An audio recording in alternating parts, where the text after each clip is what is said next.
Let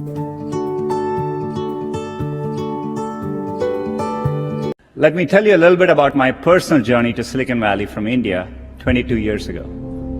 Growing up in India, like many of you, I got my first telephone when I was 12. In my case, it turned out to be a rotary phone, so it wasn't that great for selfies, but I still loved to call my friends, play with it, and sometimes take it apart. That telephone cemented my fascination with technology. I remember in my parents' house in Chennai, reading about the invention of the transistor at Bell Labs. Of course, that initial invention helped found what became known as Silicon Valley, and out of that came companies like Fairchild Semiconductor and Intel, and all the computers and software that we all use today. You can draw a direct line from that invention to the technology that powers your Twitter feed or your WeChat messages today.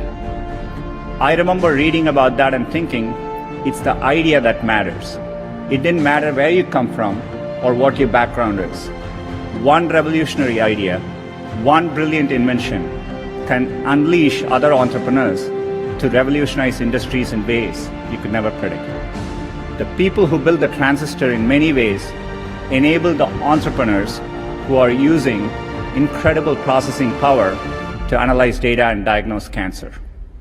In the same way, the invention of smartphones and GPS has enabled other companies to build apps that revolutionize the way we travel around cities. That's why I came here. I had a deep desire to be part of this exchange of ideas, this community of entrepreneurs. And coming to the global hub where this was all happening, at Stanford, I felt welcomed and embraced. People didn't care where I came from, only my ideas and hard work mattered. I'm not alone. The Valley attracts people from all over the world. That is why you're here. I'm excited that over 700 entrepreneurs from over 170 countries are joining us here today. The possibility that anyone with the right idea at the right time can have an impact on others, that is no longer limited to a single place. It's possible everywhere. What we are seeing now is an unprecedented global opportunity. In China, a few months ago, I met entrepreneurs combining social, commerce, and business platforms in entirely new and unique ways. And earlier, I mentioned a game built by an entrepreneur from Vietnam. When I was last in Vietnam, I met him. His name is Dong Nguyen, and he created Flappy Bird. He was a developer from Hanoi who wanted to create simple games, non-violent games, that reminded him of why he fell in love with gaming in the first place. And it quickly became one of the world's most downloaded games for Android and iPhones. Great ideas in technology no longer come from just Silicon Valley. They can and do come from anywhere. And now they can quickly reach scale. I see hubs growing all over the world. Germany, Brazil, UK, Israel, China.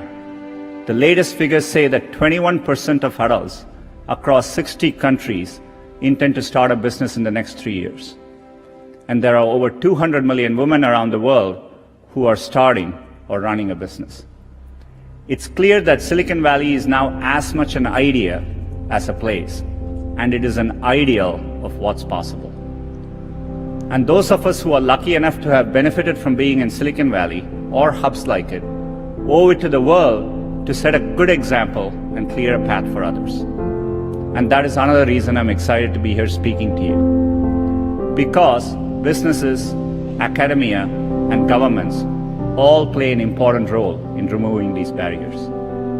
The internet itself is a perfect example of this. It's arguably the greatest economic engine of all time.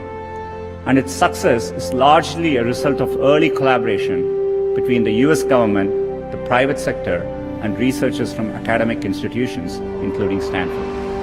They worked together and made deliberate policy choices to keep the platform open and borderless.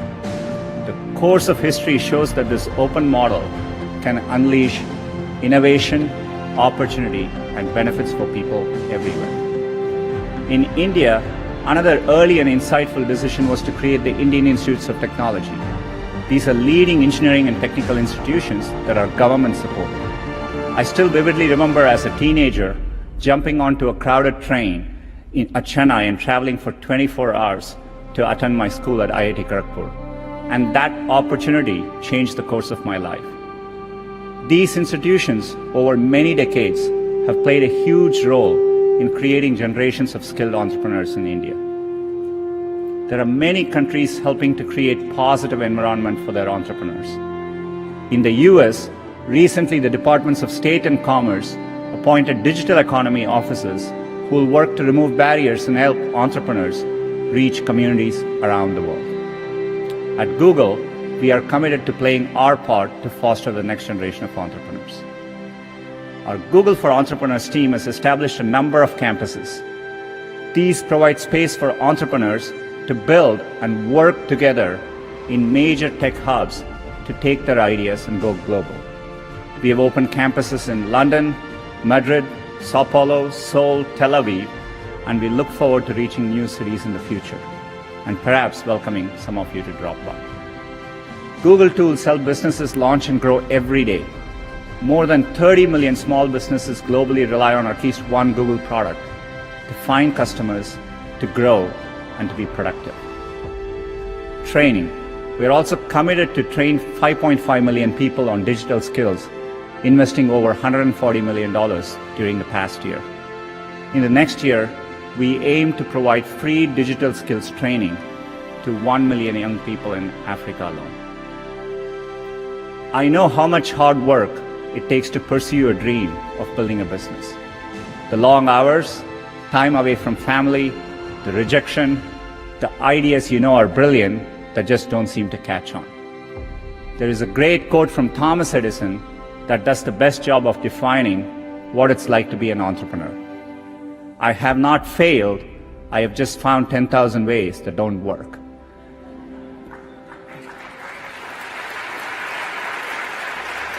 Everyone here is part of a tradition that stretches all the way back to Edison and up to companies like Google today. It's about more than building apps to make money. It's about transforming industries, creating millions of jobs, curing diseases, fighting global warming, and making our schools richer environments for our children. So I hope you enjoy your time here in Silicon Valley, and I hope you find the summit invigorating, and that when you get home, it encourages you to continue building. We're all looking to you, the world is counting on you, and we can't wait to see what you build next. Thank you.